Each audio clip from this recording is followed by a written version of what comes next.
Hello students, welcome to science class. This is the third part of the chapter 17 Forest, our lifeline. So students, already we had completed two parts of this lesson. So let's begin with the next topics of the lesson, Forest, our lifeline. So flora and fauna. First of all, what is flora and fauna? Flora means all plants and fauna means animals. So the forest is a home of many plants and animals. So we can say it is the home to 7.6% of all mammals, 12.6% of all birds, then 6.2% of all reptiles, and 4.4% of all amphibians.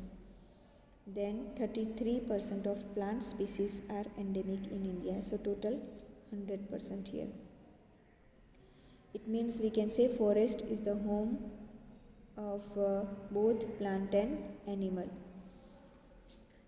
So the territory of India presents a large sample of biodiversity. It means it is one of the 17 mega diverse countries in the world. So flora, when we see flora, which type of plants are there in a jungle or forest, we can say. So flora, sesame, kher, then arjun, jamun, berry, kikar, that many types of eucalyptus, neem. So many types of many types of trees are there. Some fauna, it means some animals like jungle cat, we can say hare, tiger, lion, jackal, then snake, and many types of ants, birds, different types of birds and animals, both are live in forest. So for afforestation means what? We had learned about deforestation. Deforestation means cutting down the trees, and afforestation means planting the trees. So generally we can say that this is the opposite of deforestation.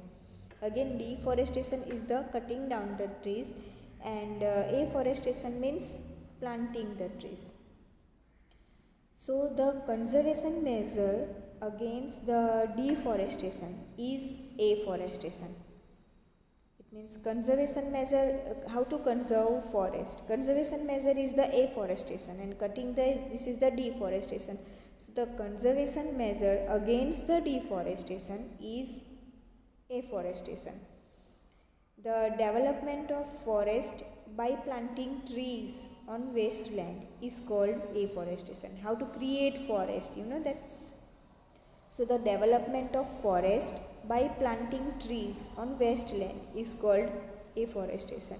So the main objective is afforestation to control the deforestation, to prevent soil erosion, to regulate rainfall and maintain temperature. So what are the objectives? What are the main objectives of afforestation? So some main objectives of afforestation are to control the deforestation, to prevent soil erosion, and to regulate rainfall and maintain temperature. So because of that forest plants useful in many ways.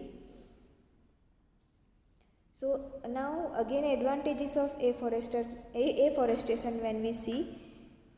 So it grows trees that provide wildlife habitat.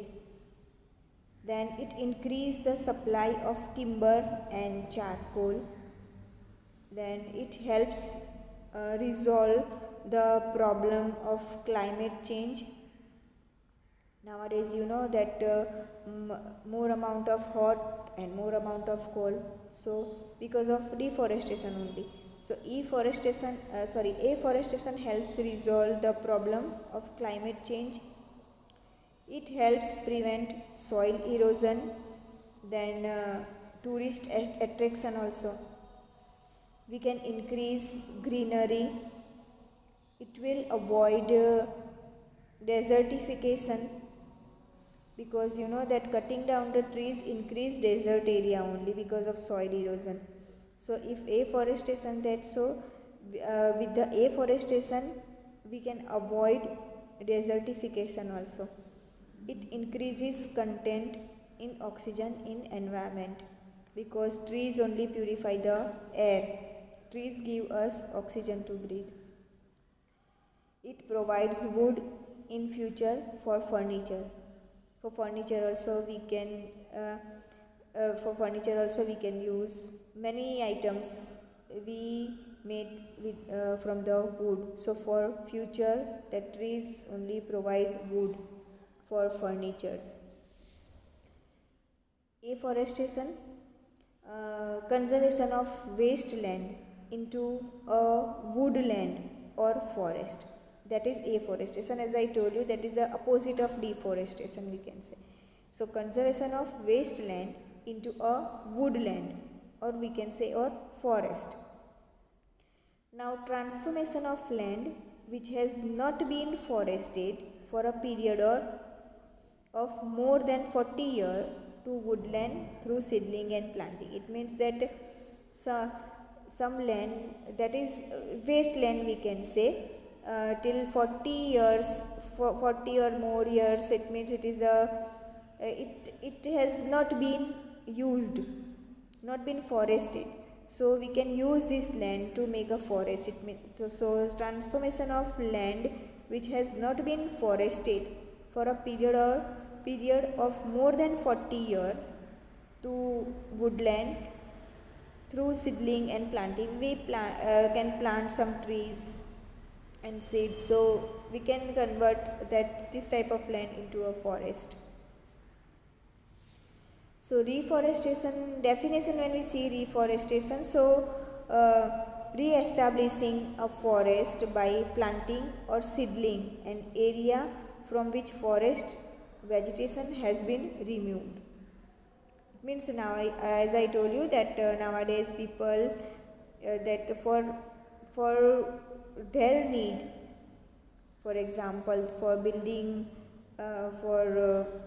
building industries or residential areas, or for agriculture purpose, for many purposes are there, so they cutting down the trees. It means deforestation. And cutting down the many consequences of deforestation are there, as I told you, that it increases carbon dioxide level in the environment, which leads to global warming, and floods and soil erosion also take place. Some extinction of various plants and animal species also there. So because of that,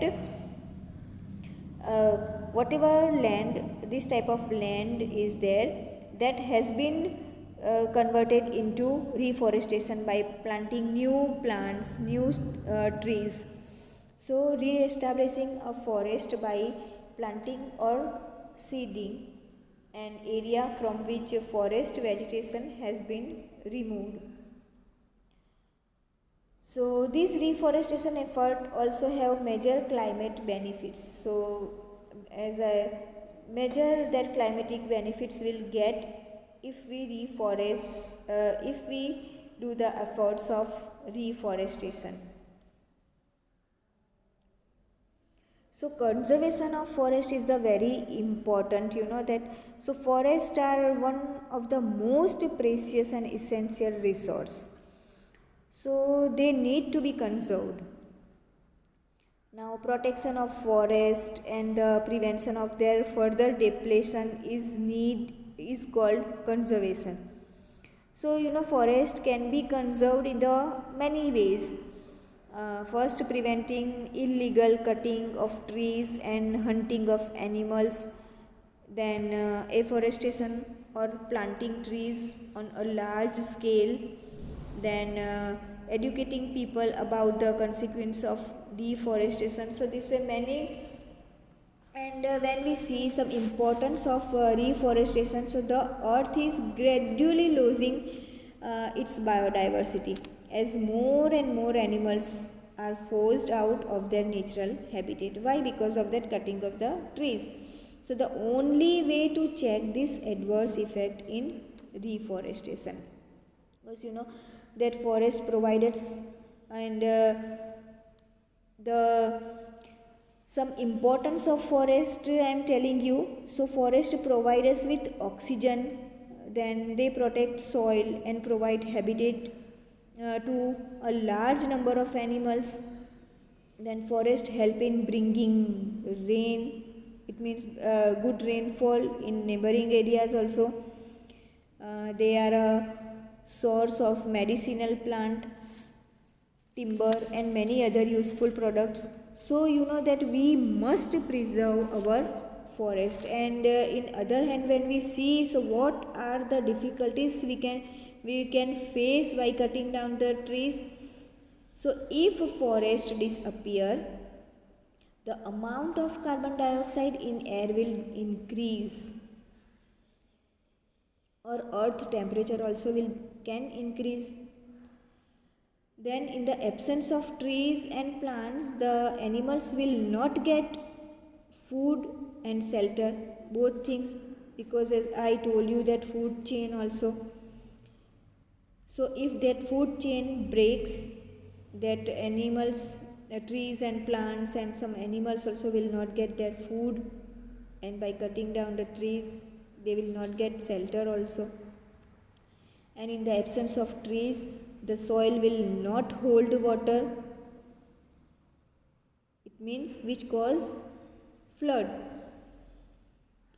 Then deforestation will endanger our life and environment.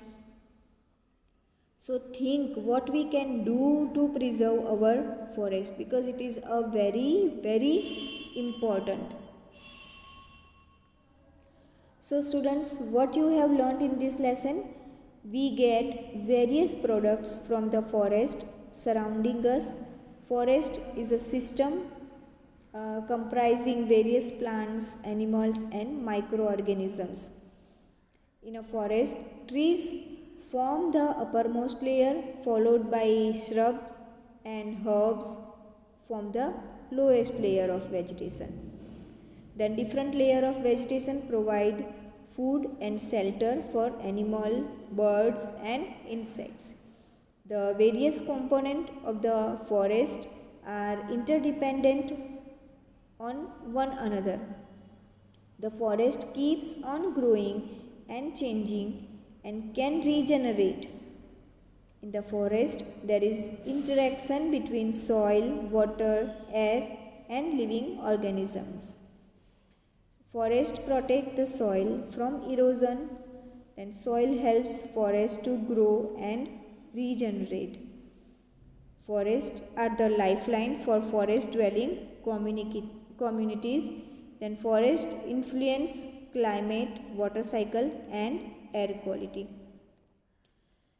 So students, here we end up this lesson, and or we can say here we end up the syllabus, entire textbook of class 7. So students, now hopefully I will start revision videos. I will start revision for term 2 exam. If you still have any doubt, any query, you can go through the previous videos for better understanding. And your exams are coming very near. So students, go through the videos for better understanding. If you have still any doubt, any query, you can ask in comment box. Hopefully we'll start revision. We'll meet you soon. Thank you.